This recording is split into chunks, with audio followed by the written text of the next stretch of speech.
Hello दोस्तों, आप लोग कैसे हो। आप लोग अगर नए हो तो चैनल को सब्सक्राइब कर लीजिएगा। अगर आप रेगुलर स्टूडेंट हो तो आप लोग जानते हो मैं आपको सुपर टेट के लिए घटना चक्र की पूरी बुक कवर करा रही हूँ।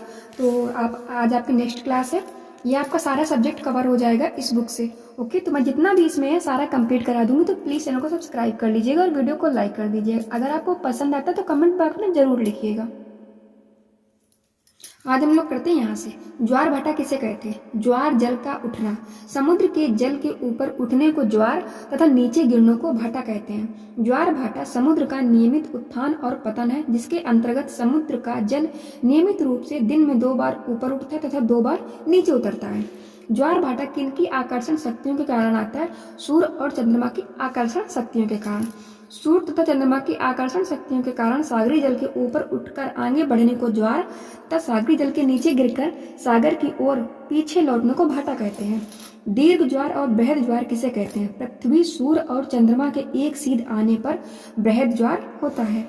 निम्न या लघु ज्वार किसे कहते हैं। सूर्य या चंद्रमा का आकर्षण बल विपरीत होने पर लघु ज्वार कहते हैं। पढ़ लेते हैं। शुक्ल तथा कृष्ण पक्ष की सप्तमी या अष्टमी के दिन जब सूर्य चंद्रमा पृथ्वी के केंद्र पर समकोण बनाने वाली दिशाओं में स्थित होते हैं तो सूर्य और चंद्रमा के आकर्षण बल एक दूसरे के विपरीत कार्य करते हैं, जिनके कारण निम्न या लघु ज्वार आता है। महासागरीय धाराएं कितने प्रकार की होती हैं। तो महासागरीय धाराएं 2 प्रकार की होती हैं। कौन कौन। गर्म धाराएं और ठंडी धाराएं। धाराओं की उत्पत्ति तथा उनकी गति को प्रभावित करने वाले कारक कौन कौन से हैं। धाराओं की उत्पत्ति तथा उनकी गति को प्रभावित करने के लिए निम्न कारक उत्तरदायी माने जाते हैं, जैसे पृथ्वी का घूर्णन, गुरुत्वाकर्षण बल तथा विक्षेपक बल से संबंधित कारक, महासागरीय कारक और महासागरों से हटकर उत्पन्न होने वाले कारक। तो इसका आंसर हो जाएगा उपयुक्त सभी। पृथ्वी का घूर्णन, गुरुत्वाकर्षण, विक्षेपक बल। 7 नंबर है, महासागरीय धाराओं में परिवर्तन या सुधार लाने वाले कारक कौन से हैं। तो महासागरीय धाराओं में परिवर्तन व सुधार लाने वाले कारक हैं तट की दिशा व आकार, मौसम में परिवर्तन, महासागरीय तली की स्थलाकृति। तो इसमें तीनों ऑप्शन हो जाएंगे उपयुक्त सभी। गल्फ स्ट्रीम धारा कहाँ उत्पन्न होती है। तो गल्फ स्ट्रीम धारा मैक्सिको की खाड़ी में उत्पन्न होती है। गल्फ स्ट्रीम अटलांटिक महासागर की एक प्रमुख गर्म जल धारा है। यह उत्तरी अमेरिका महाद्वीप के मैक्सिको की खाड़ी से उत्पन्न होकर उत्तर की ओर प्रवाहित होती है। यूरोप के बंदरगाह वर्ष भर किस कारण से खुले रहते हैं। उत्तरी अटलांटिक धारा के कारण। उत्तरी अटलांटिक धारा यूरोप के पश्चिमी तट को सर्दियों में जमने नहीं देती। यही कारण है कि यूरोप के सभी बड़े बंदरगाह वर्ष भर आयात निर्यात हेतु खुले रहते हैं। लेब्राडोर धारा कहाँ से प्रभावित होती है। लेब्राडोर एक ठंडी जल धारा है जो उत्तरी ध्रुव सागर से प्रभावित होती है। किन धाराओं के मिलने से घना कोहरा पड़ता है। लेब्राडोर तथा गल्फ स्ट्रीम धारा के मिलने के कारण घना कोहरा पड़ता है। आवाज पे मत जाइएगा, इग्नोर कीजिएगा, मेरा गला थोड़ा खराब है। क्यूराइल कैसी जलधारा है। क्यूराइल एक ठंडी जलधारा है जिसके द्वारा आर्कटिक महासागर का ठंडा जल प्रशांत महासागर में लाया जाता है। जीवमंडल किसे कहते हैं। स्थल मंडल, जल मंडल, वायुमंडल में व्याप्त जीवित प्राणी को जीवमंडल कहते हैं। पर्यावरण की समग्रता से क्या तात्पर्य। भूमि, जल, वायु एवं जीव। पर्यावरण की संपूर्णता में भूमि, जल, वायु और जीव आते हैं। जनसंख्या बंटन को प्रभावित करने वाले प्रमुख कारक कौन से हैं। भौतिक अभिलक्षण, क्षेत्र की जलवायु, औद्योगिकरण, उपयुक्त सभी। खानाबदोश जीवन जीने वाली प्रमुख जनजातियां कौन कौन सी। किर्गिज, फुलानी, मसाई। मध्य एशिया के किर्गिज, नाइजीरिया के फुलानी, पूर्वी अफ्रीका के मसाई, हिमालय पर्वत के गद्दी, सहारा के बेदोरियस ऐसे कुछ समुदाय हैं जो खानाबदोश की जिंदगी बसर करते हैं। प्राकृतिक प्रदेश से क्या अभिप्राय है। वह क्षेत्र जिसमें जलवायु, मृदा और वनस्पति प्राकृतिक समरूपी हो। विषुवतीय प्रदेश से क्या अभिप्राय है। विषुवतीय प्रदेश से यानी कि वह प्रदेश जहाँ की जलवायु गर्म और आर्द्र होती है। वह प्रदेश जहाँ मौसम की असमानता कम से कम होती है। वह प्रदेश जहाँ उष्णकटिबंधीय सदाबहार वन एवं लाल पीली मृदा पाई जाती। उपयुक्त सभी। विषुवतीय क्षेत्र की जलवायु गर्म और आर्द्र होती है तथा इसमें मौसम ऋतुओं की असमानता कम से कम होती है। सारे ऑप्शन सही है। उष्णकटिबंधीय पूर्वी सीमांत क्षेत्र क्या लक्षण है। तो पहला लक्षण तो सही है, उष्णकटिबंधीय पर्णपाती वन का पाया जाना। दूसरा भी सही है, मानसूनी मौसम का पाया जाना। ठीक है, तीसरा हमारा गलत है, इसलिए ऑप्शन 1 और 2 होगा। पढ़ लेते हैं। उष्णकटिबंधीय पूर्वी सीमांत क्षेत्र में उष्णकटिबंधीय पर्णपाती वन पाए जाते हैं। मतलब क्वेश्चन है कि उष्णकटिबंधीय पूर्वी सीमांत क्षेत्र में कैसे वन पाए जाते हैं? उष्णकटिबंधीय पर्णपाती वन पाए जाते हैं और यह क्षेत्र 10 डिग्री उत्तर से 10 डिग्री उत्तर और 10 डिग्री दक्षिण से 30 डिग्री दक्षिण के बीच महाद्वीपों के पूर्वी सीमांतों के आसपास स्थित है। इस क्षेत्र में मानसून का मौसम होता है तथा हवाओं का उल्टा मौसमी रुख होता है। उष्णकटिबंधीय चारागाह क्षेत्र से क्या तात्पर्य है? अति विषम जलवायु क्षेत्र, घास भूमि क्षेत्र, सामान्य वर्षा क्षेत्र, उपयुक्त सभी। उष्णकटिबंधीय मरुस्थलों की स्थिति क्या है? तो महाद्वीपों के व्यापारिक पवन पट्टियों वाले पश्चिमी सीमांतों पर। पढ़ लेते हैं पूरा, एक मिनट रुकिएगा। उष्णकटिबंधीय मरुस्थल महाद्वीपों के व्यापारिक पवन पट्टियों वाले पश्चिमी सीमांतों पर स्थित है। यहाँ पर तापमान बहुत अधिक होता है। बहुत कम वर्षा होने के कारण यहाँ पर रेतीली मृदा, कांटेदार झाड़ियाँ उत्पन्न होती हैं। भूमध्य सागरीय क्षेत्र की क्या विशेषता है? उपयुक्त सभी विशेषताओं वाला क्षेत्र कौन कौन? महाद्वीपों के पश्चिमी सीमांतों पर उष्णकटिबंधीय मरुस्थलों के ध्रुव पर स्थित क्षेत्र भूमध्य सागरीय क्षेत्र के अंतर्गत आता है। वर्षा की छोटी अवधि वाला क्षेत्र, गर्मियों में गर्म शुष्क तथा सर्दियों में ठंडा मौसम वाला क्षेत्र की सभी विशेषताएं हैं भूमध्य सागरीय क्षेत्र की, इसलिए ऑप्शन होगा उपयुक्त सभी। आप लोग ये पढ़ सकते हैं। मध्य अक्षांशीय मरुस्थल के प्रमुख लक्षण क्या हैं? तो ये भी लक्षण है कि ये एशिया और दक्षिण अमेरिका में भीतरी पठारों के मध्य स्थित है। नंबर बी, इस क्षेत्र में तापमान चरम स्थितियों तक पहुंच जाता है। नंबर थर्ड, यहाँ पर अपर्याप्त वर्षा होती है, यानी कि उपयुक्त सभी। टाइगा प्रदेश के प्रमुख लक्षण क्या हैं? तो एक लक्षण ये है कि यह एशिया, यूरोप और उत्तरी अमेरिका में टुंड्रा और मध्य अक्षांश घास स्थल के मध्य स्थित है। नंबर बी, इस क्षेत्र में छोटी अवधि वाली ग्रीष्म ऋतु होती है। इस क्षेत्र में शंकुधारी वृक्ष पाए जाते हैं। शंकुधारी वृक्ष कहाँ पाए जाते हैं? टाइगा प्रदेश में, यानी उपयुक्त सभी। ध्रुवीय प्रदेश की क्या स्थिति है? तो ध्रुवीय प्रदेश की पृथ्वी के उत्तर ध्रुवीय वृत्त और उत्तर ध्रुव में एवं दक्षिणी ध्रुव वृत्त और दक्षिण ध्रुव के मध्य ध्रुवीय प्रदेश की स्थिति बनती है। वनों उन्मूलन का पर्यावरण पर क्या प्रभाव पड़ता है? बाढ़ में वृद्धि होना, मृदा अपरदन में वृद्धि, नहरों में गाद में वृद्धि, उपयुक्त सभी। वनों उन्मूलन का पर्यावरण पर गंभीर प्रभाव पड़ता है। इससे मृदा अपरदन, बाढ़ों, सिंचित नहरों में गाद भरने में वृद्धि होती है। पारिस्थितिक संतुलन कैसे बनाए रखा जा सकता है? मृदा अपरदन को नियंत्रित करके। मृदा अपरदन को नियंत्रित करके, वनारोपण में वृद्धि करके, संसाधनों का संरक्षण करके, जनसंख्या में वृद्धि को रोक कर कम करके पारिस्थितिक संतुलन बनाए रखा जा सकता है। विद्यालय पाठचर्या में पर्यावरण शिक्षा को शामिल करने का मुख्य उद्देश्य क्या है? तो पर्यावरण का संरक्षण करना, बिल्कुल सही बात है। पर्यावरण के संरक्षण हेतु बच्चों में उपयुक्त अभिवृत्तियां विकसित करना, बिल्कुल सही बात है। पर्यावरण के सुधार हेतु बच्चों को योग्य बनाना, यानी कि सारी बातें सही हैं, उपयुक्त सभी। निम्नलिखित में से क्या सही है? पर्यावरण के दो प्रमुख पहलू प्राकृतिक एवं सामाजिक पर्यावरण होते हैं, सही है।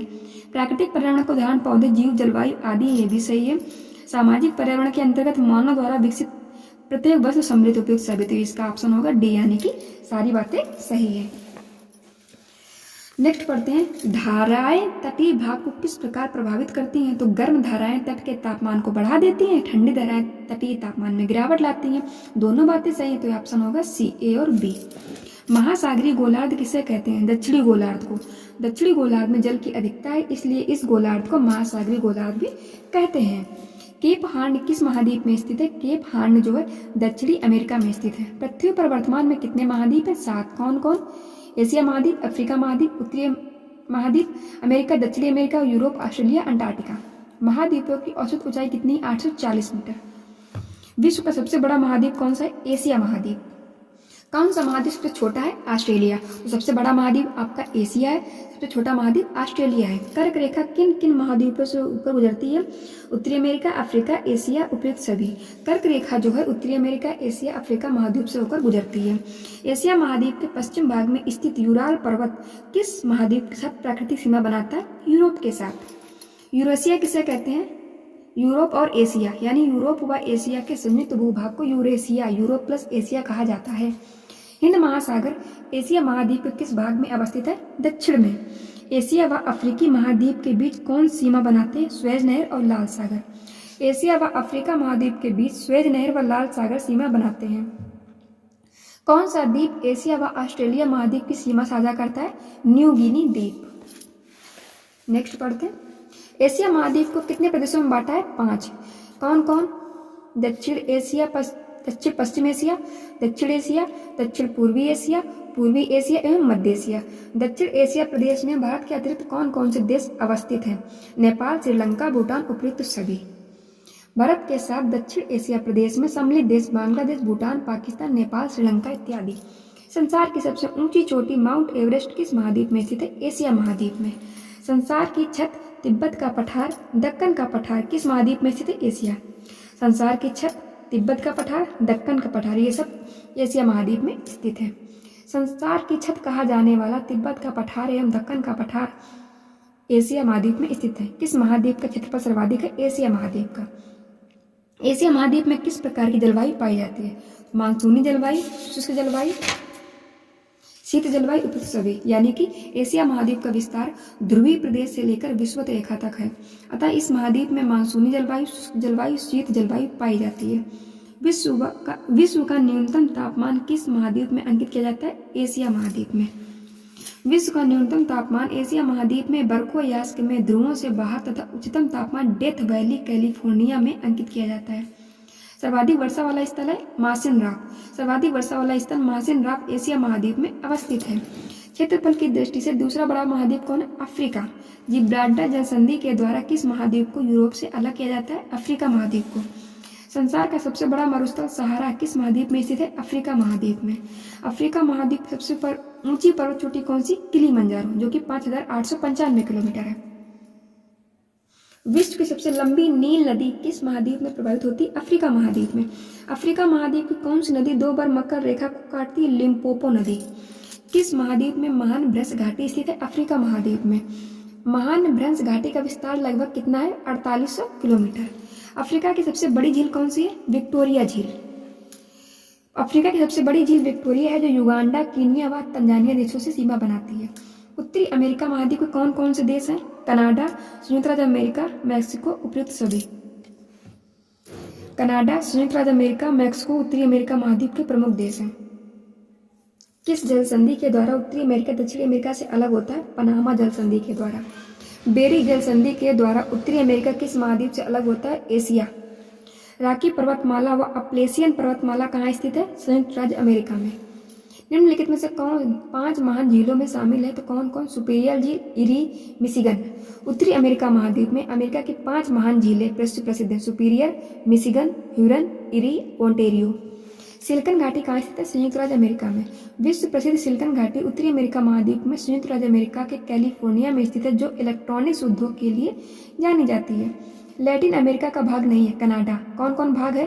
दक्षिण अमेरिका, मध्य अमेरिका, मैक्सिको, वेस्ट इंडीज को मिलाकर लैटिन अमेरिका कहा जाता है। लैटिन भाषा कहाँ के निवासियों की भाषा है? रोम की। संसार की सबसे लंबी पर्वतमाला एंडीज का विस्तार किस महाद्वीप में? दक्षिण अमेरिका महाद्वीप में। भूमध्य रेखा तथा मकर रेखा किस महाद्वीप से गुजरती है? दक्षिण अमेरिका महाद्वीप। विश्व में सर्वाधिक ऊंचाई पर स्थित विशाल मीठे पानी की झील कौन सी है? टिटिकाका झील। विशाल मीठे पानी की झील सबसे अधिक ऊंचाई पर, ठीक है। बोलीविया तथा पेरू देश की सीमा पर स्थित टिटिकाका झील विश्व में सर्वाधिक ऊंचाई पर स्थित विशाल मीठे पानी की झील है। निम्नलिखित में से कौन दक्षिण अमेरिका नदी बेसिन के अंतर्गत नहीं आता? मैकेंजी बेसिन नहीं आता है। कौन कौन आता है? दक्षिण अमेरिका में 3 प्रमुख नदी बेसिन है। कौन कौन? Amazon basin, Orinoco basin, Parana Paraguay basin. यानी तीनों है ये मैकेंजी नहीं है, तो ये हमारा ऑप्शन हो जाएगा क्योंकि नहीं पूछा है। जल की मात्रा की दृष्टि से कौन सी नदी विश्व की सबसे बड़ी नदी है? अमेजन नदी। यह अटलांटिक महासागर में गिरती है। दक्षिणी अमेरिका के सघन वनों को क्या कहा जाता है? सेलवास कहते हैं। दक्षिण अमेरिका के सघन वनों को सेलवास कहते हैं, जिन्हें विश्व का फेफड़ा, लंग्स ऑफ वर्ल्ड भी कहा जाता है। काफी उत्पादन के लिए किस प्रकार की मिट्टी विश्व प्रसिद्ध है? टेरा रोसा मिट्टी। दक्षिण अमेरिका महाद्वीप की टेरा रोसा मिट्टी काफी उत्पादन के लिए विश्व प्रसिद्ध है। इसे काफी मृदा भी कहा जाता है। संसार का सबसे ऊंचा जलप्रपात कौन सा है? एंजिल जलप्रपात। यूरोप की सर्वोच्च ऊंची चोटी कहाँ है? Mount Elbrus. यूरोप की सर्वोच्च चोटी माउंट एल्ब्रुस है, जो काकेशस पर्वतमाला में है। निम्नलिखित में से कौन सा देश स्कैंडिनेवियाई देशों में नहीं आता? फ्रांस नहीं आता। कौन कौन आते हैं? दिए गए विकल्पों में स्कैंडिनेवियाई देशों में नॉर्वे आता है, स्वीडन आता है, डेनमार्क आता है, बट कौन सा नहीं आता? फ्रांस नहीं आता। यूरोप की सबसे लंबी नदी कौन सी है? वोल्गा नदी। यूरोप की सबसे लंबी नदी वोल्गा है, जबकि राइन नदी जो है यूरोप की प्रमुख व्यापारिक नदी है। याद रखिएगा, व्यापारिक नदी हमारी राइन नदी है और सबसे लंबी नदी यूरोप की वोल्गा है। द्वीपीय महाद्वीप का उदाहरण है ऑस्ट्रेलिया। ऑस्ट्रेलिया की खोज किसने की थी? जेम्स कुक ने 1770 में। विश्व का दूसरा सबसे बड़ा मरुस्थल कहाँ स्थित है? ऑस्ट्रेलिया में। विश्व का दूसरा सबसे बड़ा मरुस्थल ऑस्ट्रेलिया का मरुस्थल है, जो ऑस्ट्रेलिया महाद्वीप के पश्चिम भाग में अवस्थित है। ग्रेट बैरियर रीफ अवस्थित है ऑस्ट्रेलिया के उत्तर पूर्व में। प्यासी भूमि का महादेश किसे कहा जाता है? ऑस्ट्रेलिया को। शुष्क होने के कारण ऑस्ट्रेलिया महाद्वीप को प्यासी भूमि का महादेश कहा जाता है। भेड़ पालन ऑस्ट्रेलिया महाद्वीप की प्रमुख आर्थिक क्रिया है। कंगारू किस देश का राष्ट्रीय पशु है? ऑस्ट्रेलिया। अंटार्कटिका महाद्वीप में भारत के कौन कौन से शोध केंद्र स्थापित है? कौन कौन से? दक्षिण गंगोत्रीय, मैत्रीय, भारतीय। पृथ्वी के समस्त जल का कितने प्रतिशत भाग जल महासागरों में पाया जाता है? 97%। महासागरीय जल की औसत लवणता कितनी है? 35%। महासागरीय जल की औसत लवणता 35% है। इसका तात्पर्य है कि 1000 ग्राम महासागरीय जल में घुले लवण की मात्रा 35 ग्राम है। धरातल पर महासागरों की संख्या कितनी है? 5। तो धरातल पर महासागर कितने हैं? 5। कौन कौन से? प्रशांत महासागर, अटलांटिक महासागर, हिंद महासागर, आर्कटिक महासागर, अंटार्कटिक महासागर। ये आपके 5 महासागर हैं। कौन सा महासागर क्षेत्रफल की दृष्टि से सबसे बड़ा है? प्रशांत महासागर। प्रशांत महासागर समस्त महासागरों में सर्वाधिक क्षेत्रफल धारण करता है। यह पृथ्वी के धरातल का लगभग 1/3 भाग ढकता है। इसका क्षेत्रफल सभी स्थलों के संयुक्त क्षेत्रफलों से भी अधिक है। मरियाना गर्त किस महासागर में स्थित है? प्रशांत महासागर में। विश्व के किस महासागर को अंध महासागर नाम से भी संबोधित किया जाता है? अटलांटिक महासागर को। संसार का कौन सा महासागर जो समस्त संसार के 1/6 भाग में विस्तृत है? अटलांटिक महासागर। अटलांटिक महासागर यस आकार के अक्षर से मिलता है। अटलांटिक महासागर समस्त संसार के लगभग 6ठे भाग में विस्तृत है। आकृति की दृष्टि से इस महासागर की मुख्य विशेषता इसके अंग्रेजी के अक्षर यस से मिलती जुलती है। विश्व के किस महासागर में मछलियां पकड़ने के बड़े बड़े स्थल ब्रॉड बैंक, जॉर्ज बैंक स्थित है? अटलांटिक महासागर में। संसार का एकमात्र महासागर कौन है जिसका नामकरण किसी देश के नाम पर है? हिंद महासागर। हिंद महासागर का सबसे गहरा गर्त कौन सा है? सुंडा गर्त। हिंद महासागर का सबसे गहरा गर्त सुंडा गर्त जो इंडोनेशिया के जावा द्वीप के दक्षिण में अवस्थित है। किस महासागर में विश्व का सबसे चौड़ा महाद्वीपीय मग्न तट पाया जाता है? आर्कटिक महासागर में। भारत देश कहाँ अवस्थित है? एशिया महाद्वीप के दक्षिण भाग में। हिंद महासागर में भारतीय प्रायद्वीप की लंबाई लगभग कितनी है? 6100 किलोमीटर। भारत का दक्षिणतम बिंदु कौन सा? इंदिरा पॉइंट। भारत के उत्तर से दक्षिण की लंबाई कितनी है? 3214 किलोमीटर, यानी 3214 किलोमीटर। भारत की पूर्व से पश्चिम दिशा में कितनी चौड़ाई है? 2933 किलोमीटर या फिर 2933 किलोमीटर। कच्छ के रण से अरुणाचल प्रदेश तक पूर्व पश्चिम दिशा में भारत की चौड़ाई 2933 किलोमीटर है। ये आपके 101 क्वेश्चन 100 हो गए। बाकी हम लोग 100 क्वेश्चन पर डे करते हैं, आप लोग को पता है। तो 100 क्वेश्चन हम लोग नेक्स्ट क्लास में करेंगे। अगर ये क्वेश्चन आप अच्छे से पढ़ रहे हो तो आपका सुपरनेट में बहुत अच्छे मार्क्स आप ईवीएस में ले आओगे। एक भी क्वेश्चन मत छोड़िएगा, जितनी बार हो, अभी टाइम है, आप रिपीट करते रहिएगा वीडियो, ताकि आपको हर क्वेश्चन अच्छे से लर्न हो जाए। जैसे ही आपके पेपर में है तो आपके नज़रों से जैसे ही वो क्वेश्चन गुजरे तो आप फटाक से उस क्वेश्चन का सही टिक लगाएं। ओके, तो कल हम लोग मिलते हैं नेक्स्ट वीडियो में।